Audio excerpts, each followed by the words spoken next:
अमरनाथ जा रहे हैं, केदारनाथ जा रहे हैं, सोमनाथ जा रहे हैं, विश्वनाथ जा रहे हैं, मल्लिकार्जुन जा रहे हैं। ऐसे कई तीर्थ हैं जो नवयुवक बेटा बेटी, नवयुवक लड़के और गांवों के कई लोग जाते हैं। मेरा उन नवयुवक बेटा बेटियों से, उन ग्रामीण में रहने वाले, शहर में रहने वाले सभी शिव भक्तों से एक निवेदन जरूर है। आप खूब जाओ काशी, आप खूब जाओ सोमनाथ, अमरनाथ, केदारनाथ, विश्वनाथ।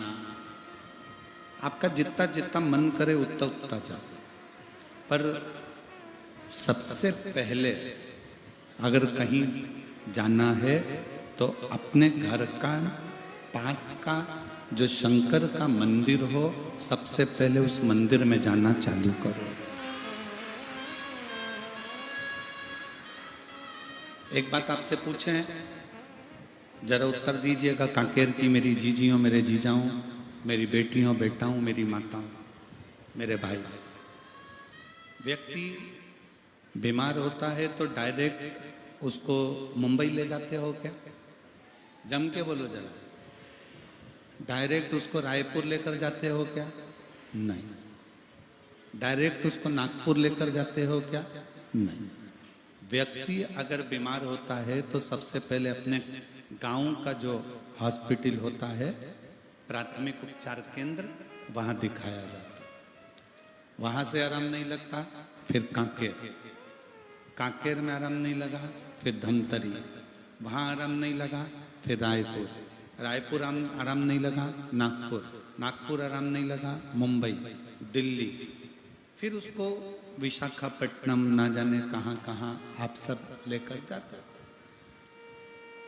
उसी तरह हमारे घर का जो नज़दीक में शिवलिंग है, नज़दीक में जो शंकर जी का मंदिर है, नज़दीक में जो शिव मंदिर है, शिवालय है, वो हमारा घर के नज़दीक का जो शिवालय मंदिर है, ये समझें कि वो प्राथमिक उपचार केंद्र है।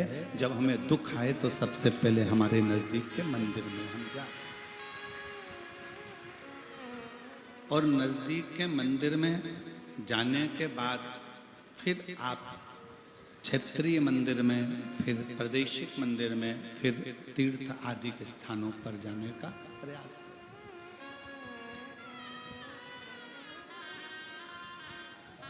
आज कई बेटा बेटी ऐसे हैं, कई लोग ऐसे हैं कि वो सीधे कहाँ जा रहे हो तो कहा हम अमरनाथ जा रहे हैं, कहाँ जा रहे हो, हम केदारनाथ जा रहे हैं।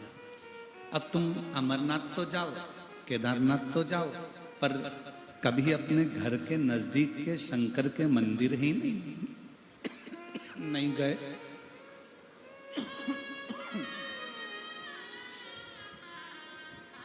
अपने घर के पास के शिवालय ही नहीं गए, घर के नजदीक में भगवान शिव की चौखट पर ही नहीं गए, तो फिर अमरनाथ, केदारनाथ, सोमनाथ, मल्लिकार्जुन कहीं पर भी जाओगे तो शिव से मिलने में देरी लग सकती।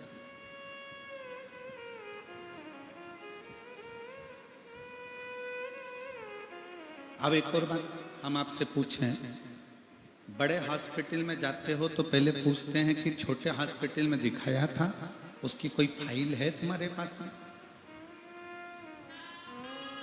और यदि आपके पास में अगर कोई फाइल है तो वो फाइल हमको दो, हम देखते हैं।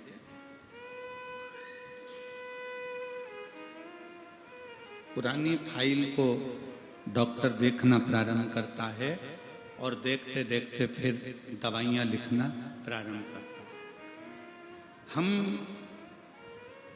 प्रतिदिन जब शंकर जी के मंदिर में जाते हैं, शिव जी के मंदिर में जाकर जल समर्पित करते हैं, प्रतिदिन शिवालय जाते हैं, शिवालय में जाकर जल समर्पित करते हैं, प्रतिदिन शंकर की चौखट पर जाते हैं, वहाँ जाकर जल समर्पित करते हैं, शिव के मंदिर में जाना, शिव महापुराण में जाना, शंकर की चौखट पर जाना, जब हम प्रतिदिन चालू करते हैं, तब हम जब आखिरी में एक दिन अमरनाथ, केदारनाथ, बद्रीनाथ कहीं पर भी जाते हैं, तो वहां पर विराजमान मेरे अमरनाथ, मेरे केदारनाथ तुम्हारे लिए सारे दरवाजे खोल देते हैं, तुम्हें दर्शन दे देते हैं। फिर वो दर्शन देते हैं।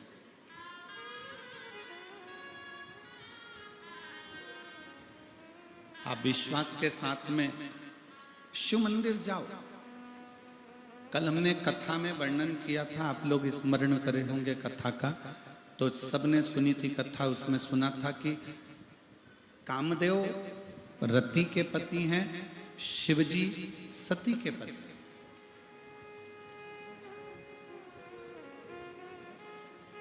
और कामदेव शंकर भगवान को चुटकी में लेने का विचार कर रहे थे कि मैं उनकी समाधि तो यूं तोड़ दूंगा।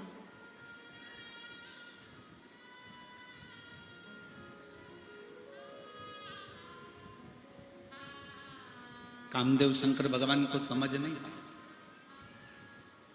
कामदेव को लगा कि शिवजी की समाधि तोड़ना मेरे लिए तो सरल बात है, सहजता है। पर कामदेव को यह अंदाजा नहीं था कि वो शिव है, वो शंकर है, वो ओघड़ी है, वो दयालु है, वो दातार है। कामदेव ने एक शब्द रति के सामने कह दिया।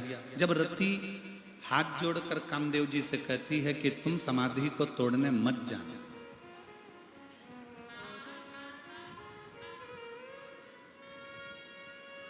तुम समाधि को तोड़ने मत जाना।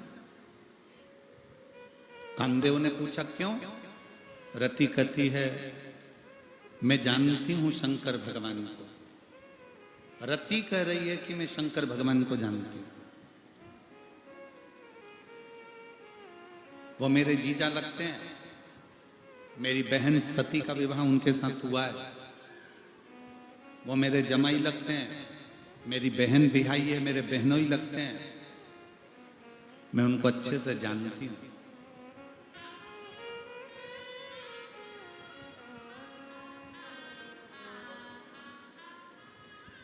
वो भस्म कर देते हैं।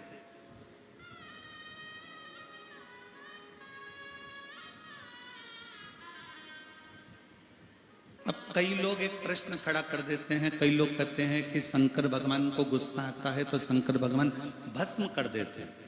पर दुनिया के लोगों को यह नहीं मालूम कि शंकर भगवान भस्म क्या करते हैं।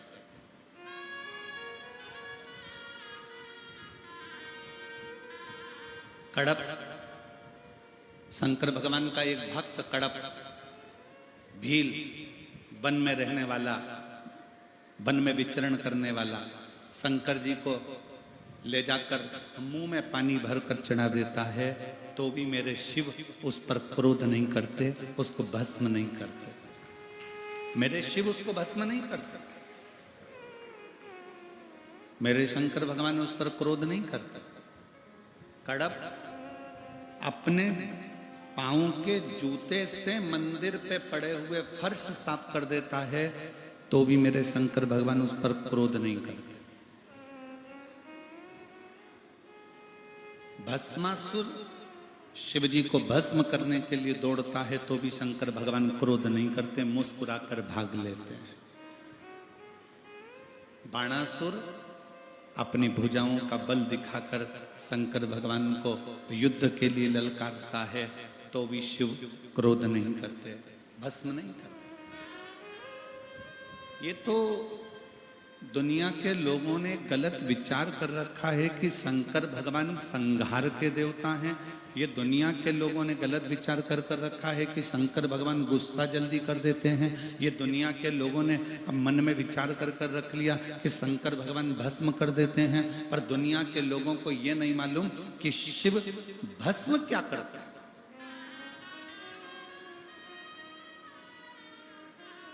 शिव क्या भस्म करता है? शंकर भगवान कभी भी शिव जी के दरवाजे पर चाहे गंधर्व आ जाए, शिव जी के दरवाजे पर चाहे असुर जाए, शिव जी के दरवाजे पर चाहे किन्नर जाए, शिव जी के दरवाजे पर चाहे देवता आ जाए, शिव जी के दरवाजे पर चाहे पशु आ जाए, शिव जी के दरवाजे पर चाहे पक्षी आ जाए, शिव जी के दरवाजे पर चाहे मनुष्य जाए, शंकर भगवान किसी को भस्म नहीं करते। शंकर भगवान जो उसके पास में आते हैं, शंकर के पास में जो पहुंचते हैं, शिव के पास में जो पहुंचते हैं, उसके भीतर का अहंकार, उसके भीतर का काम, उसके भीतर की आसक्ति, तृष्णा, लोभ, मोह शंकर भगवान धीरे से समाप्त कर देते हैं, उसको भस्म कर देते हैं।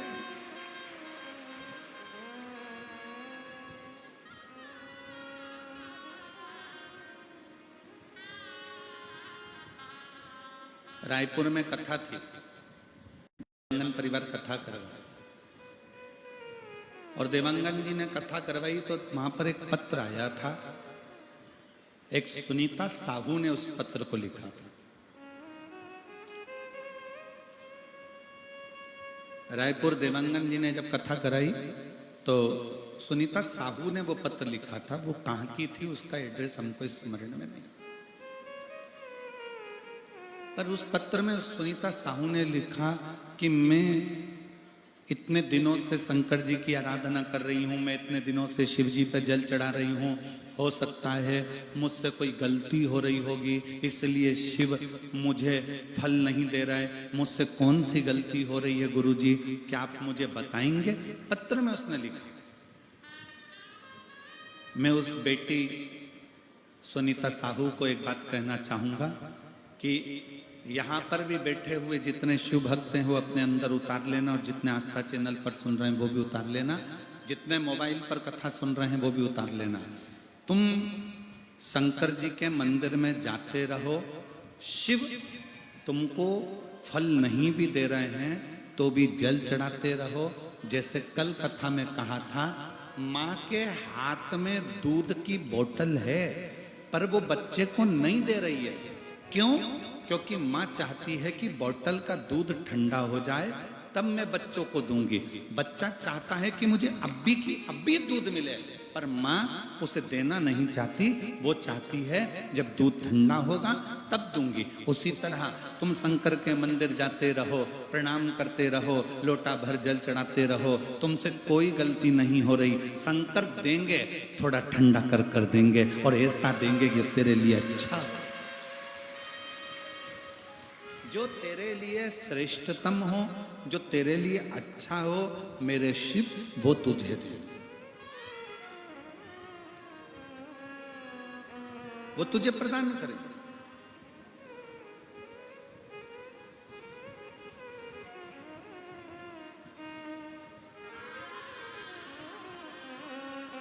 शिव देने में देरी नहीं करते, शंकर देने में देरी नहीं करते। शिव देते जरूर, शंकर देते जरूर। और महाराज शिव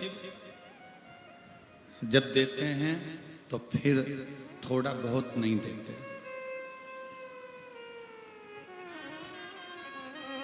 मेरे शंकर भगवान जब देते हैं तो थोड़ा बहुत तो देते ही नहीं।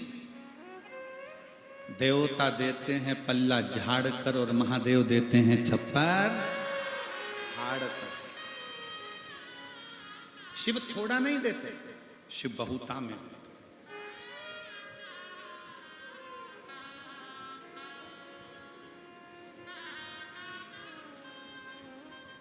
और मैंने तेरे ही भरोसे बाबा, तेरे ही भरोसे हवा बीच उड़ती जावागी, बाबा डोर हटो छड़ीना में कटी जावागी, भोले मैं तेरी शंभो मैं तेरी हवा बीच उड़ती जावागी, बाबा डोर हटो छड़ी कटी जाओ तो बोलते चलो, श्री शिवाय नमो जब तो बोलते महादेव है। अपने स्थान पर बैठकर भगवान शिव से अपने मन का भाव बड़े आनंद के साथ में दिल से कहें, प्रार्थना करें। बहुत दूर दूर से आप लोग आए हैं, शिव जी को दिल से मन से बाबा को प्रार्थना करें।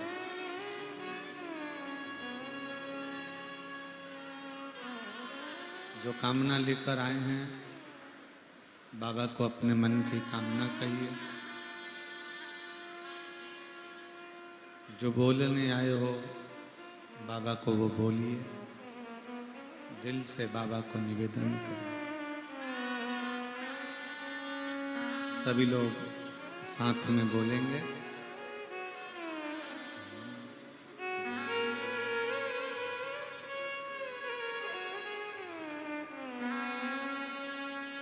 श्री शिवाय नमस्तुभ्यं, श्री शिवाय नमस्तुभ्यं, श्री शिवाय नमस्तुभ्यं, श्री शिवाय नमस्तुभ्यं, श्री शिवाय नमस्तुभ्यं। भोला सब दुख काटो हमारा, ओ भोला सब दुख काटो हमारा। शिव शंकर जप तेरी माला, भोले बाबा जप तेरी माला। भोला सब दुख काटो हमारा, ओ भोला सब दुख काटो हमारा।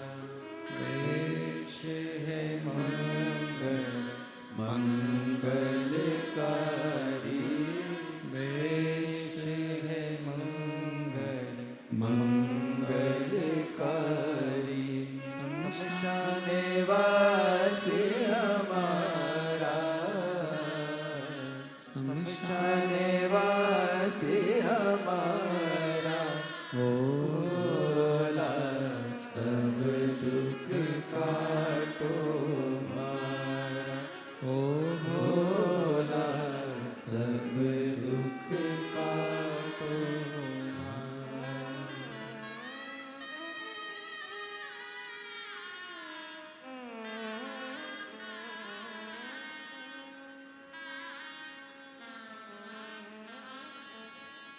भगवान देवादिदेव महादेव भगवान शिव ओगड़दानी त्रिकालदर्शी कैलाशी अविनाशी शंकर की कथा कह रहे, शिव तत्व कह रहा, शिव पुराण कह रहे। कामदेव समझते नहीं, रति माँ उनको समझाती हैं। क्यों आप समाधि तोड़ने के लिए ना जाए, ये कहती है। पर कामदेव समझते नहीं, समझ नहीं पाते। कामदेव समझ नहीं पा रहे। रति का काम है समझाना, पर कामदेव समझे तब तो थोड़ा सा कामदेव समझे तब। रति कामदेव को देख रही हैं कि इनके अंदर अभिमत्ता बहुत आ गई, अहंकार। अभी कथा में कहा था कि शिव किसी इंसान को भस्म नहीं करते, शिव उसके भीतर के अहंकार को, काम को, आसक्ति को, लोभ को, वासना को, तृष्णा को भस्म करते।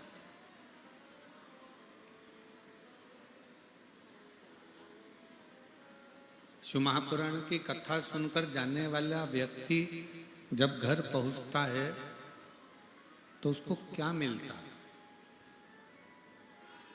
क्या प्राप्त होता है? शिव महापुराण की कथा कहती है मनुष्य कथा सुनने के लिए आया है, पर कथा सुनने के बाद जब वो जाता है तो उसके अंदर की जो आसक्ति, काम, लोभ, तृष्णा, उसके पूर्व के किए गए पाप, उसके पूर्व के किए गए कोई बेकार कर्म कथा में आने के बाद वो भस्म हो जाते हैं और व्यक्ति निर्मल मन से घर पहुंचता है। निर्मल हृदय से वो अपने घर की ओर प्रवेश करता।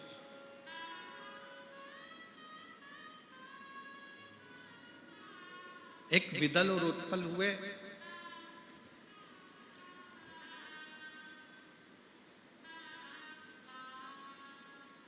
जिनको माता पार्वती जी ने कुंदुक के प्रहार से मारा था और शिव जी का नाम कुंदकेश्वर हुआ।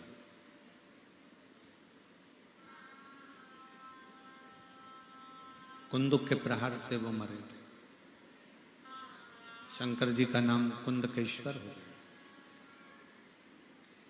दुनिया की दृष्टि में ये केवल कुंदकेश्वर महादेव हैं, पर शिव महापुराण अगर अच्छे से अध्ययन किया जाए, पढ़ा जाए, उसको सुना जाए तो उसके स्मरण में मिलता है कि शरीर में अगर दवाई नहीं लग रही है, रोग अगर ठीक नहीं हो रहा है, तो कुंदकेश्वर महादेव का स्मरण करना चाहिए। कुंदकेश्वर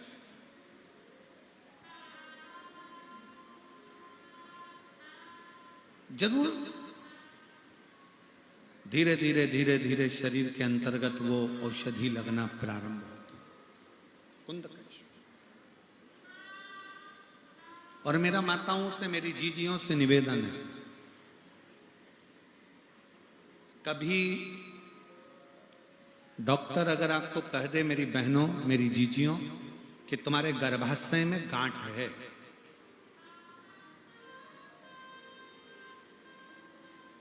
ये डॉक्टर कह दे कि तुम्हारे शरीर में कहीं गांठ नजर आ रही है, गर्भाशय में, चेस्ट में, छाती में, वक्षस्थल पर कहीं ना कहीं अगर गांठ नजर आ रही है, तो कुछ दिन, लगभग 1.5 से 2 महीना तुम डॉक्टर का भी इलाज करवाओ, जांच भी कराओ, सब कुछ कराओ, पर उसके साथ में एक शिव कुंदकेश्वर के नाम का एक क्रम चालू करो।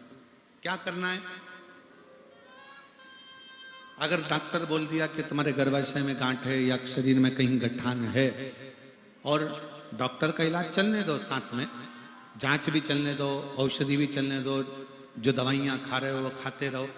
एक बेलपत्र, जिसकी ये जो डंडी है, इस डंडी का मुख उत्तर का, समझे जरा उसको, जैसे ये शिवलिंग है, ये जलाधारी है, ये जलाधारी का भाग जहां से पानी बहता है, इस बेलपत्र को शिवलिंग पर जब आप चढ़ाएंगे तो डंडी का मुख उत्तर का हो गया। जब आप इस तरह से चढ़ाएंगे तो डंडी का मुख जहां से पानी बह रहा है उस ओर हो गया। एक बेलपत्र जिसका डंडी का मुख उत्तर का हो, एक दुर्वा जो अशोक सुंदरी वाली जगह पर रखी हो, जिसका मुख, दुर्वा का जो डंडी है वो भी उत्तर की हो, और एक लोटा जल जो रात भर तांबे के लोटे में भरा हुआ रखा हो तुम्हारे घर के अंदर, वो तांबे का लोटे का जल दक्षिण में बैठकर उत्तर की ओर मुख कर कर शंकर को चढ़ाएं, और चढ़ाया हुआ जल झेल कर ले आए। वो बेलपत्री और वो दुर्वा भी साथ में ले आए। उस दुर्वा को सुबह के समय पर खाना है, थोड़ा सा जल जो झेल कर लाए हो उसका आचमन करना है, और वो बेलपत्र लगभग प्रदोष काल के समय पर, शाम के समय प्रदोष काल में वो बेलपत्र को खा लेना है, शिव जी का चढ़ा हुआ जल का आचमन करना है। लगभग 1.5 महीना या 15 दिन भी अगर आपने लगातार कुंडकेश्वर महादेव के नाम से कर लिया, शरीर में अगर गांठ है तो धीरे धीरे गलना चालू हो जाएगी। उसकी वापस जांच कराओ तो धीरे धीरे वो गांठ गल रही है। यही उपाय हमने पहले एक बार बताया, उसका प्रमाण भी यहां है।